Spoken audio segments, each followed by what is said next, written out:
Okay. Hello, everybody.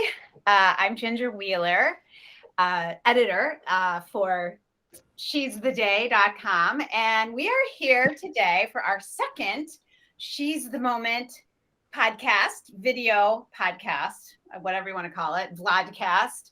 And our guest today, our host as usual is Janette Tepas. Say something, Janette. Say hi. Hi, everybody. Okay. And our guest today is Lucy Dallman. Lucy has recently written and published a children's book. It's called Little Girls, Little Girls. I have a copy of it here. It's a wonderful children's book. It's beautifully illustrated. She wrote it with her teaching partner, Billy Van Duzer, and with artwork by Catherine Trumbull Femriti. Did I say that right? Femriti? Femrite. And it's a beautiful book, but Lucy has even more to talk about. And we are so thrilled to welcome Janette and Lucy on She's the Day. So I'm going to let you guys take it away. And thank you, both of you, for doing this again. And Lucy, thanks for being here. Yeah, thank you, Ginger. What an honor. Thanks, Ginger. Yes. Thank you, Ginger. So Ginger's superpower is creating so many connections between women who are over 50 and still have something to say and something to share. There's studies that suggest that the grandparent age might be the age where women are still around and alive to disseminate wisdom. So we try and do wisdom, which includes joy and sharing and other things. And Lucy sounds like so much fun and a real go-getter. I would say that Ginger tends to also share people who do rather than people who don't do. So Lucy sounds like somebody who really does many things, a variety of creative things. And I understand that you're an artist, a creator. You've written books, songs. I want to hear about the songs. And you had a studio in Glen Ellen for several years to encourage the community to embrace the arts and artists and help them. And then, there was a pandemic. And so you wrote a book and wrote a song or a whole album. So please, you've had such an amazing burst of creative energy during COVID. So you've got a children's book and an album coming out. What caused, would you say, the burst of energy? That is a good question. I think two things. First of all, I do think the pandemic, and it was hard on everyone and tragic for some. It was just hard on me. I am a public school teacher. And so last year it was online teaching. This year it's in person, but with masks, and it's a challenge. So to offset that challenge, I think I poured myself into a new adventure, which turned out to be writing music, which I don't write music. I don't play an instrument. I do sing. I have sung all my life. I was in choirs in school. Okay. But I was lucky enough so I'm the art teacher at a local elementary school, and the music teacher was kind enough to kind of walk me through. I would do a song and I would record it in my phone and send it to him. During the pandemic, we didn't see each other probably, I think it was like at least 6 months that we were remote, so we didn't see each other. I would send him a recording. He would send it back and say, you need to do this, this, and this. So we had this 6-month window of back and forth. So it was a collaborative process. So we mentioned that it gave us the time to pause and do creative things. But I also think it made me, I don't want to say made me realize there was an urgency, but maybe there was an urgency to seize what comes your way. And the magic of songwriting, I can't even explain it. Ideas started coming to me and I went with them. And I was lucky enough to have someone who really knows music to help me through it. Well, yeah, that's true. However, I mean, just the fact that you did music, which is a step aside, just aside, not away, but aside from art instruction or art. I mean, it is an art, obviously, but he didn't create a big mural or anything on the wall, right? So, I mean, it is stepping in and using a new muscle, a new art muscle. And so it's a great a change, and that you had a collaborator is so great. Oh, yeah. And you said he's about the age of your son? Yeah, he is my oldest son's age. And actually, you mentioned grandparents. So this book started out as one of our songs. So Little Girls, Little Girls. It all comes together. Yeah. So it's one of our songs, and it's the text and the inspiration came from my two grandchildren. I have two little girl grandchildren, and he has two of his own children. Okay. And they're all under the age of 7. And what, I don't know if it'll come through because I have a book too. So the pictures are actual watercolors by my friend Kathy. And so throughout, there's the cover. Oh, it's beautiful, beautiful. So she took the lyrics and then created watercolor paintings to tell the story, but it's more an inspirational adventure. So anyway, and then at the end of the book, we put a QR code, and it takes you to a website that plays the song. So, which came first? The song came first. Okay, interesting. And then how did you decide to use the song to create a book? So the artist is a childhood friend. She was my first best friend when we were like 5 years old. We lived behind each other, and I wouldn't say we've grown apart, but you know how what you have people in your life that are here, and she was here for up through high school, and then in college we went to different colleges. We both got married. So we would always come back, but she is a working artist, and she's in Chicago, and she and I have always said, so for however many years, 30 years, 40 years, wouldn't it be cool to do a children's book? Okay. And then when the grandkids came, and the song I think is beautiful, and we had this, and so then I sent it to her and I said, what do you think? Wow. And then it became the adventure that it is. Wow. What a great collaboration. So actually you have been working with both the music teacher and your friend from childhood, chapters in our lives. And so, I mean, both all at the same time. It's incredible. I mean, I used to multitask really well. I don't so much anymore after a certain age, but that's some really good multitasking. Plus teaching, you kept your full-time job through all this, right? Oh, yeah. Yeah, but that's amazing. Yeah, thank you.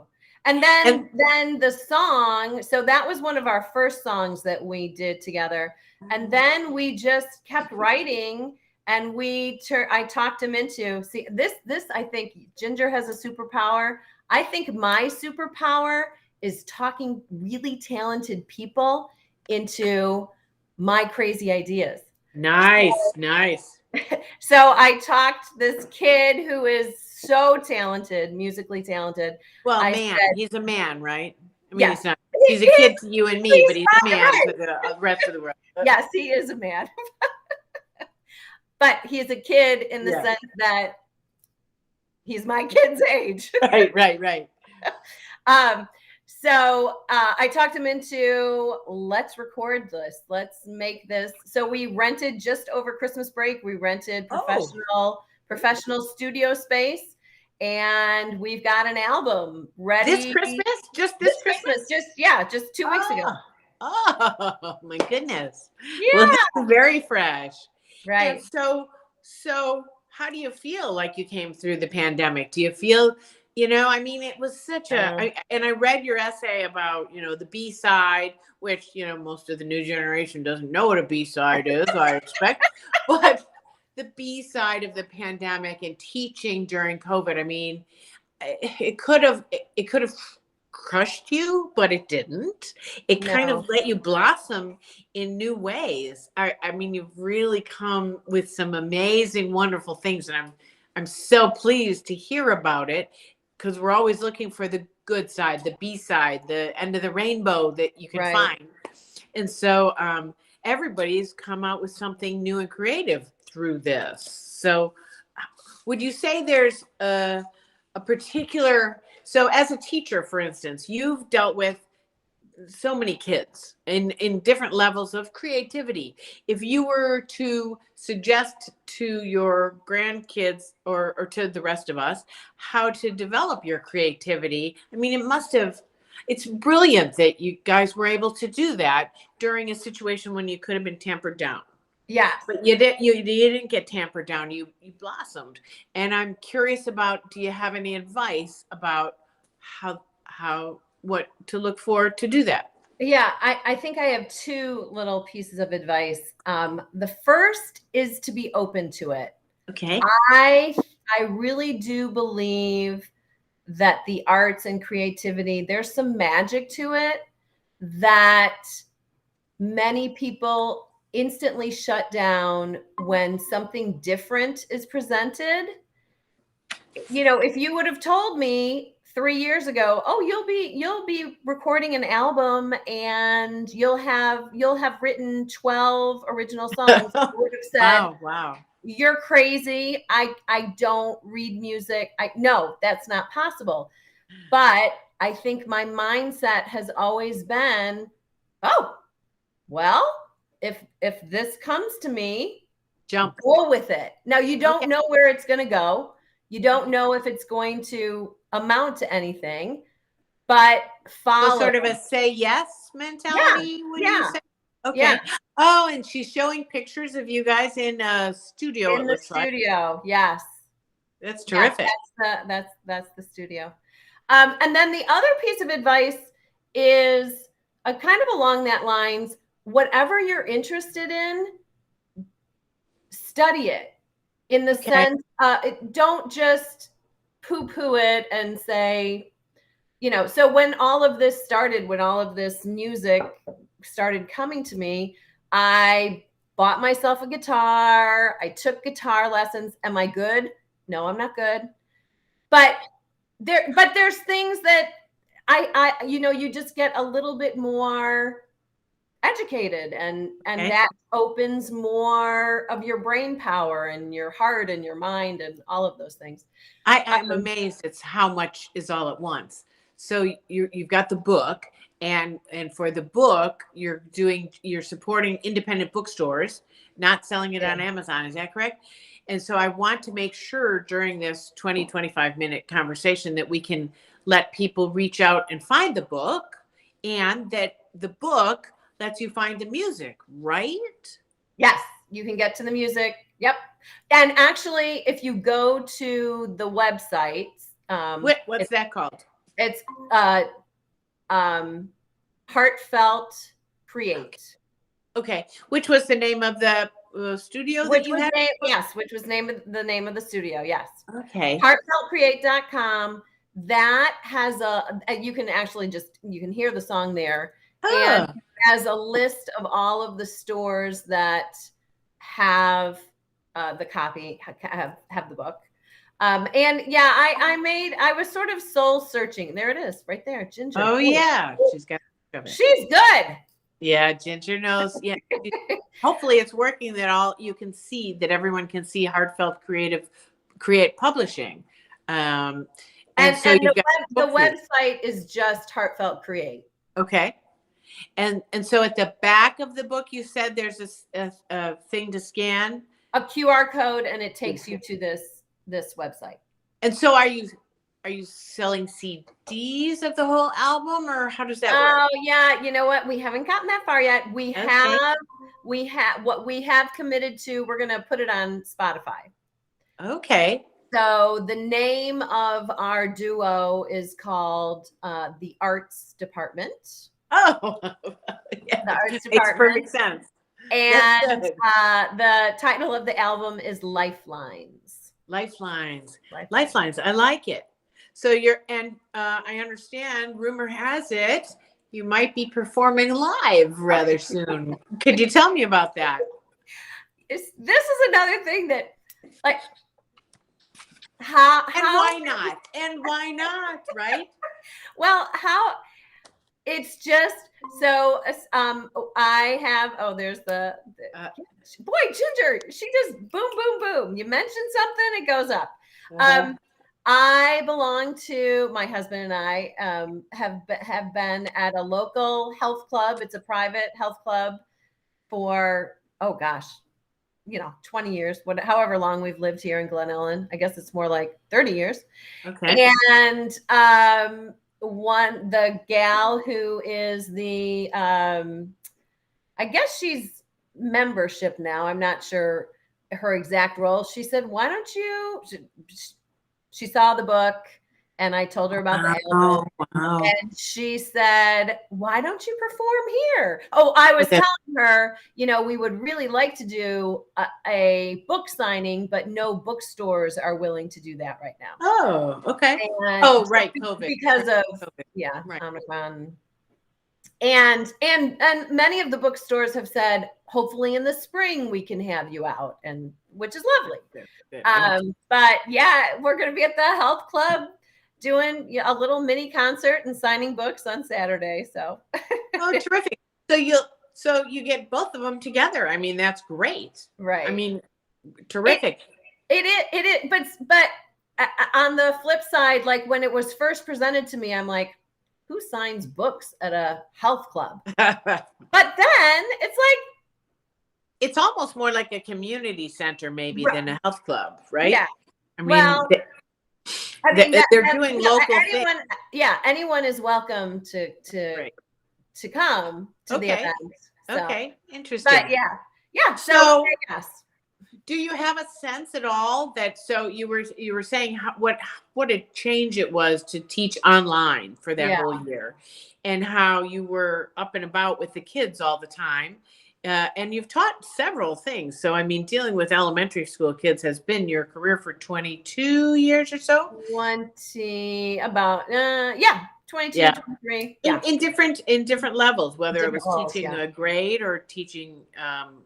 Let's see, you did some ESL, I think, right? Yeah, ESL, special needs, and now doing the art. And what a change that was. Would you say that it has opened up your mind to even be able to just pivot so completely and lean into the way you had to? I mean, you had to learn so many different things to teach the new way, and and have you carried any of it with you? And then we'll finish up.